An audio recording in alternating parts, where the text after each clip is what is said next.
ہم نے سبق سر سید کا بچپن کی پڑھائی کی تھی۔ آج ہم اس کا اگلا حصہ پڑھیں گے۔ اس کے مصنف ہیں مولانا الطاف حسین حالی، اور یہ سوانح عمری ہے سر سید کی، جس میں سے ہم ان کے بچپن کا حصہ پڑھ رہے ہیں۔ آج ہم یہاں سے پڑھیں گے۔ چلیے پڑھائی شروع کرتے ہیں۔ بچپن میں سر سید پر نہ تو ایسی قید تھی یعنی کہ پابندی کہ کھیلنے کودنے کی بالکل بندی ہو، یعنی روکا جانا رکاوٹ ہو، اور نہ ایسی آزادی تھی کہ جہاں چاہیں اور جن کے ساتھ چاہیں کھیلتے کودتے پھریں۔ ان کی بڑی خوش نصیبی یہ تھی کہ خود ان کے ماموں، ان کی خالہ اور دیگر نزدیکی رشتہ داروں کے 14-15 لڑکے ان کے ہم عمر تھے، جو آپس میں کھیلنے کودنے کے لیے کافی تھے۔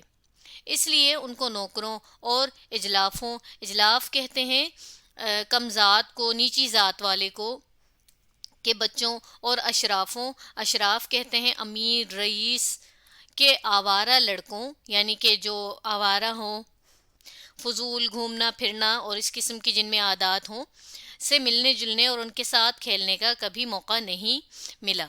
ان کے بزرگوں نے یہ اجازت دے رکھی تھی کہ جس کھیل کو تمہارا جی چاہے شوق سے کھیلو، مگر کسی کھیل کو چھپا کر مت کھیلو۔ اس لیے سب لڑکے جو کھیل کھیلتے تھے اپنے بڑوں کے سامنے کھیلتے تھے۔ ان کے کھیلوں میں کوئی بات ایسی نہ ہوتی تھی جو اپنے بزرگوں کے سامنے نہ کر سکیں۔ خواجہ فرید کی حویلی، خواجہ فرید سر سید کے نانا کا نام ہے، جس میں وہ اور ان کے ہم عمر لڑکے رہتے تھے، اس کا چوک اور اس کی چھتیں ہر قسم کی بھاگ دوڑ کے کھیلوں کے لیے کافی تھی۔ ابتدا میں وہ اکثر گیند بلا، کبڈی، گیڑیاں، آنکھ مچولی، چیل چلو وغیرہ کھیلتے تھے۔ اب دیکھیں یہ سب کے سب جو ہیں کھیلوں کے نام آئے ہیں، جن میں سے گیند بلا تو آپ جانتے ہیں، کبڈی یعنی جس میں کشتی کی جاتی ہے، دو لوگ آپس میں لڑتے ہیں اور جس کو ہرا دے تو وہ دوسرے کی جیت ہو جاتی ہے۔ گیڑیاں یہ بھی لکڑیوں سے کھیلنے کا ایک کھیل ہے، اور آنکھ مچولی بھی آپ جانتے ہیں، اور چیل چلو یعنی معاف کیجیے گا چیل چلو، اس میں یہ کیا جاتا تھا کہ بچا کچا گوشت یا پھر جو صدقے کی نیت سے گوشت پرندوں کو کھلایا جاتا ہے کہ یہ ہم اللہ کے راہ میں دے رہے ہیں ثواب حاصل کرنے کے لیے جو گوشت، تو وہ جو ہے اچھال اچھال کر یوں یہ آواز لگائی جاتی ہے چیل چلو، تو پھر یہ کہ چیلیں آ کر وہ گوشت جو ہے جھپٹ کر لے جاتی ہیں اور کھاتی ہیں۔ تو یہ بھی کھیل کے طور پر پہلے کھیلا جاتا تھا۔ اگرچہ گیڑیاں کھیلنے کو اشراف یعنی امیر لوگ، اعلیٰ طبقے کے لوگ معیوب جانتے تھے، یعنی کہ برا سمجھتے تھے، مگر ان کے بزرگوں نے اجازت دے رکھی تھی کہ آپس میں سب بھائی مل کر گیڑیاں بھی کھیلو تو کچھ مذائقہ نہیں، یعنی کچھ خرابی اس میں نہیں ہے، کچھ برائی نہیں ہے اگر تم سب مل کر آپس میں ہی کھیلو۔ تو اس حصے میں بتایا گیا ہے کہ سر سید اپنے بچپن میں کون کون سے کھیل کھیلا کرتے تھے اور ان کے ساتھ کھیلوں میں کون بچے شامل ہوتے تھے۔ اس کے علاوہ یہ بھی بتا دیا گیا ہے کہ وہ یہ کھیل کس جگہ پر کھیلتے تھے، یعنی اپنے نانا کے گھر، اور نانا کے گھر کی چھت پر جو بہت زیادہ کھلی ہوگی تو اس پر یہ کھیلتے تھے۔ چوک یہاں پر ایک لفظ آیا ہے، تو ویسے تو ہم دیکھیں چوراہے کو کہتے ہیں نا، یعنی جہاں پر چار جو ہے راستے جڑتے ہوں، چار راستے اس جگہ سے نکلتے ہوں، لیکن یہاں پر چوک سے مراد ہے ایسی کھلی جگہ جسے چار دیواری سے بند بھی کیا گیا ہو، تو ان کی چھت بھی اس طرح کی تھی، یہ بتایا جا رہا ہے۔ آگے پڑھتے ہیں۔ سر سید کہتے تھے کہ کھیل میں جب کچھ جھگڑا ہو جاتا تو بڑوں میں سے کوئی آ کر تصفیہ کر دیتا۔ تصفیہ کرنا کہتے ہیں معاملے کا فیصلہ کرنا، جیسا کہ اب وہ لڑ جاتے ہوں گے بچے تو ان کے درمیان اس لڑائی کو ختم کروانا کوئی فیصلہ کر کے، اور جس کی طرف سے چنید کہتے ہیں، معاف کیجیے گا یہ لفظ میں غلط پڑ گئی ہوں، چیند معلوم ہوتی، تو چیند کہا جاتا ہے کھیل میں کوئی جب دھوکہ کرے، بے ایمانی کرے، تو اسے ہم کہتے ہیں کہ چیند بازی ہو گئی ہوتی، اس کو برا بھلا کہتا اور شرمندہ کرتا کہ چیند کرنا بے ایمانی کی بات ہے، کبھی چیند مت کرو، اور جو چیند کرے اس کو ہرگز اپنے ساتھ مت کھیلنے دو۔ ان کا بیان تھا کہ باوجود اس قدر آزادی کے بچپن میں مجھے تنہا باہر جانے کی اجازت نہ تھی۔ جب میری والدہ نے اپنے رہنے کی جدہ حویلی بنائی اور وہاں آ رہی، یعنی وہاں آ گئیں، وہاں شفٹ ہو گئیں، تو باوجود یہ کہ اس حویلی میں اور نانا صاحب کی حویلی میں صرف ایک سڑک درمیان تھی، جب کبھی میں ان کی حویلی میں جاتا تو ایک آدمی میرے ساتھ جاتا، اس لیے بچپن میں مجھے گھر سے باہر جانے اور عام صحبتوں میں بیٹھنے یا آوارہ پھرنے کا بالکل اتفاق نہیں ہوا۔ اب عام صحبتوں میں بیٹھنا یعنی کسی کے بھی ساتھ باہر جا کر بیٹھ جانا، تو اسے ہم کہتے ہیں صحبت میں بیٹھنا۔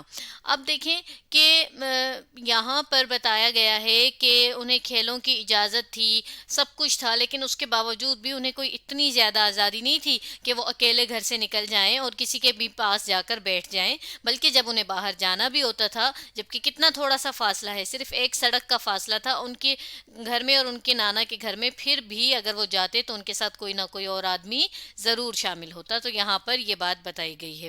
آگے پڑھتے ہیں۔ سر سید اپنے کھیل کود کے زمانے میں بہت مستعد سے مراد ہے تیز یا پھرتیلے اور چالاک، اور کسی قدر شوخ بھی تھے۔ شوخ سے یہاں مراد ہے شرارتی۔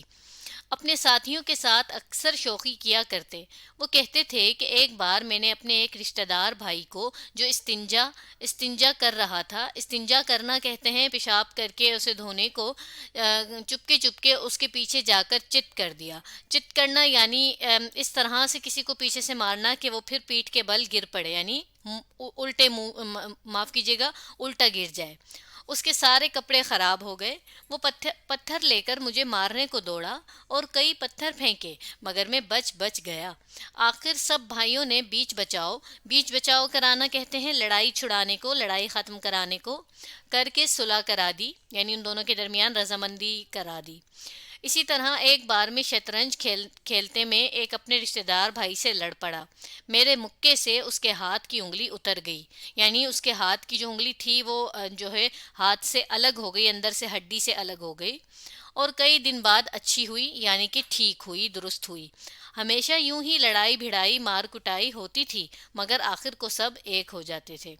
تو اب دیکھیے، جیسا کہ ہم نے شروع میں پڑھا تھا کہ وہ سر سید جو تھے وہ جسمانی طور پر کافی صحت مند پیدا ہوئے تھے، موٹے تازے تھے، تو اسی لیے لڑائی بھڑائی میں دیکھیں انہوں نے اپنے ایک کزن کی انگلی تک بھی اتار دی تھی۔ تو یہ بھی انہوں نے ایک واقعہ بھی بتا دیا، پھر یہ بھی بتا دیا کہ ان کھیلوں میں لڑائیاں وغیرہ تو ہماری ہوتی رہتی تھی، مار تک بھی بات پہنچتی تھی، مگر پھر بھی ہم سب آخر میں ایک ہی ہو جاتے تھے، یعنی ناراضگیاں ختم ہو جاتی تھیں اور ہم سب پھر سے کھیلنے لگتے تھے۔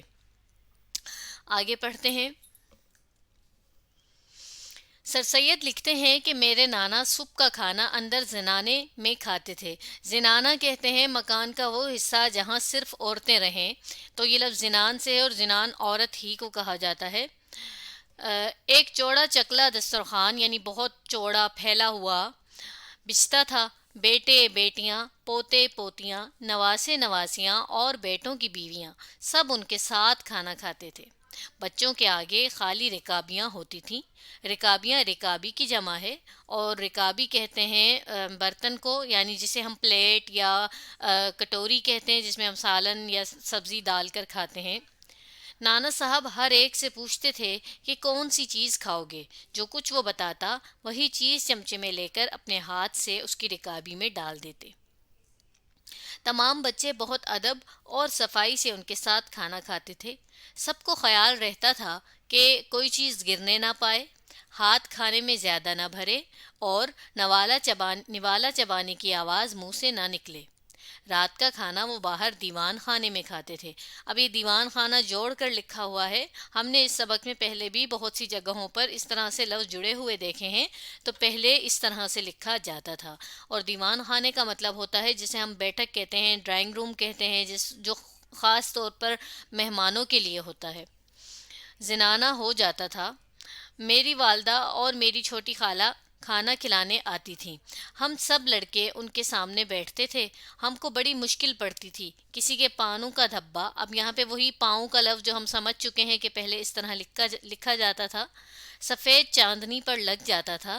یہاں پر چاندنی سے مراد ہے وہ کپڑا جو کہ نیچے عموماً زمین پر بچھایا جاتا ہے بیٹھنے کے لیے، اور وہ کیونکہ سفید رنگ کا ہوتا ہے اور صاف ستھرا ہوتا ہے، اس لیے اسے چاندنی کہا جاتا ہے۔ لگ جاتا تھا تو نہایت ناراض ہوتے تھے۔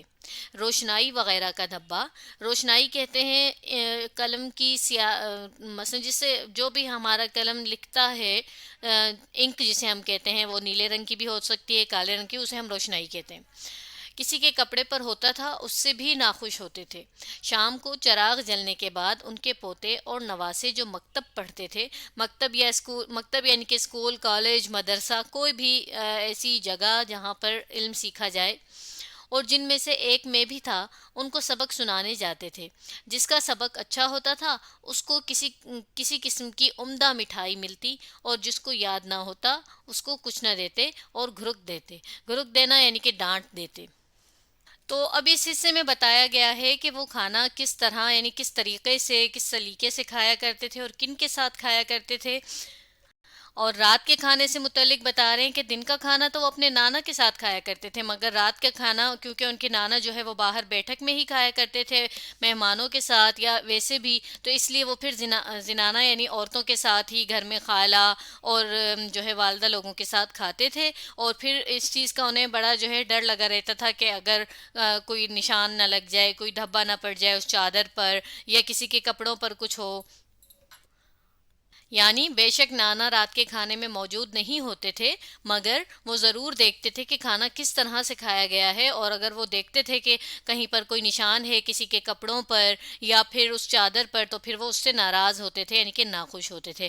پھر اس کے بعد وہ یہ بھی بتا رہے ہیں کہ جو کچھ وہ پڑھتے تھے یعنی کہ جو بھی علم وہ اس وقت سیکھ رہے ہوتے تھے وہ بھی اپنے نانا کو شام میں سنایا کرتے تھے، اور جس کا سبق اچھا ہو اسے انعام میں مٹھائی دی جاتی تھی، اور جو صحیح نہ پڑھے یا جسے یاد نہ ہوتا ہو تو اسے ڈانٹتے بھی تھے۔